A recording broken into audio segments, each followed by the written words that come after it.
6 months out from the city election, and you've got a poll out there about the Vancouver mayoral race. Why are you jumping in so early? Well, I think it's an important issue because of the way this race is going to be evolving in the next few months. We don't have an incumbent candidate. We have parties that are struggling to figure out who they're going to be nominating. And at this stage of the game, it seems to be more a question of name recognition. There's a lot of people who aren't really, who don't really know much about some of the names that have been thrown out. And I think it's a good opportunity to try to figure out where the electorate will fall right now, and ultimately who they're going to be voting for in the next election. So what does this poll tell you? When I look at it, it looks like only Adriane Carr has any semblance of name recognition. Is there anyone else on there who's registering?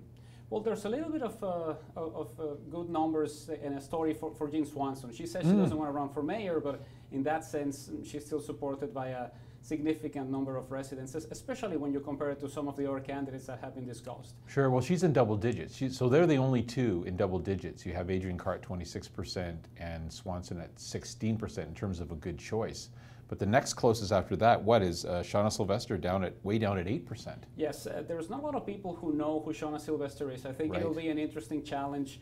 If she runs as an independent who is supported by some of the other parties, she's got a really tough fight ahead. She's very respected in what she has done, but she's not really connecting at this stage as much as some of the other candidates. Adriane Carr's issue is particularly interesting in the sense that she gets a lot of support from people who voted for Vision Vancouver in the last mayoral election. A lot of support from those who voted for Kirk LaPointe as well. So there's a little bit of a situation there happening with the Greens as far as she's well known, and she is used to being the number 7 or 8 vote for council if you're a Vision Vancouver voter or an NPA voter. So that makes her definitely She was the popular. top vote getter in the last city election, right, among the councillors. And clearly everyone connects her to the Green Party. There's no doubt about that. So she could run as a Green mayoral candidate, and at least at this point would look like a relatively strong candidate compared to the rest of the field. Definitely. I think one of the situations that they'll need to decide is if you want to run Adriane Carr for mayor, do you drop some of the other candidates, or somebody decides to step down in order to have a specific force fighting against the NPA, which is going through their own struggles. There's not a lot of name recognition for the NPA contenders at this stage.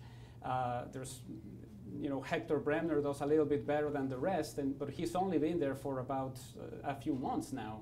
And it's really complex in that sense. You really don't have this figure that is coming from somewhere else. You had councillors who were much better known in the past, such as Suzanne Anton, for instance, and you had Kirk LaPointe, who was very well known as well.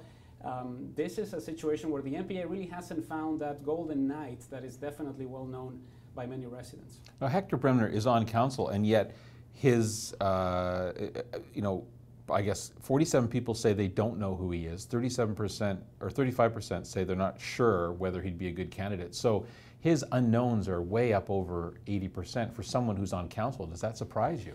Not really. I think part of it is the fact that he's only been there for a short time. He's definitely not as well known as some of the other councillors that we've had in the past. The NPA has had this tendency to go with some councillor and then nominate him for mayor. It's something that we have seen before, not in the last election. But ultimately, I think because he's been there for such a short time, it's been tough to try to get his name out there. And there's also been discussions, and we saw it over the past few months, about maybe bringing somebody from the BC Liberals to run for mayor, the same way that we saw Vision Vancouver flirting with the idea of bringing somebody from the BC NDP to run for mayor.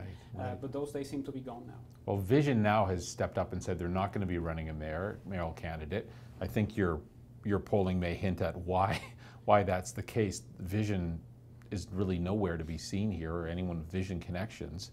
If you look at the folks on the left, Carr, Swanson, and Sylvester, combine their good choice ratings, they get to 50%. And again, you talk about, I guess, the Vancouver District Labour Council behind the scenes trying to get everyone to agree on one candidate to represent the center-left. That would seem to be supported by your results as well. I think it's absolutely necessary for them. They're just coming out of a by-election where you had many progressive candidates who essentially cannibalized each other. This enabled Hector Bremner to win, albeit with a very low voter turnout. But I think the nightmare scenario for those who want to have a center-left mayor would be to have maybe a Green candidate, maybe a couple of independents who are supported or endorsed by some of the other parties. That could facilitate an NPA victory for sure. And then on the other side, you look at the three candidates who have said they were either going to maybe put their name in the hat for the NPA or on the right in Wei Young, Cooper, and Bremner, and combined, they're only 14% preferred choice, good choice.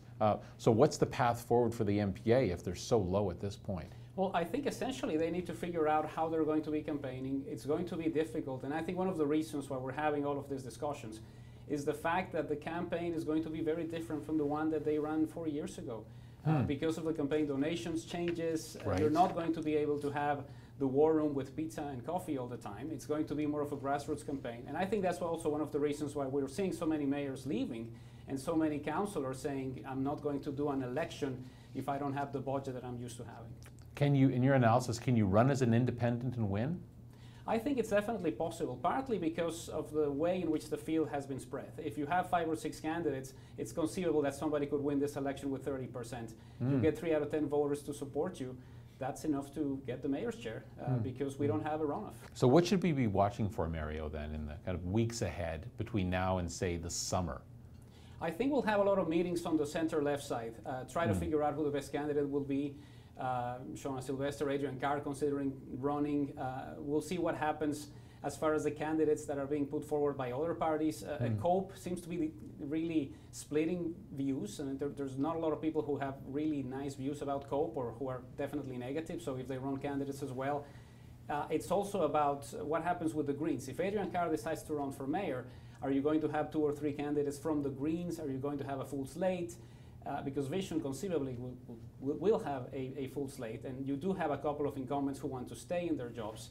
So it'll be tough to try to figure out where this will go. We've been used to a lot of Vision, a lot of MPA, and a Green. This new council could be completely different.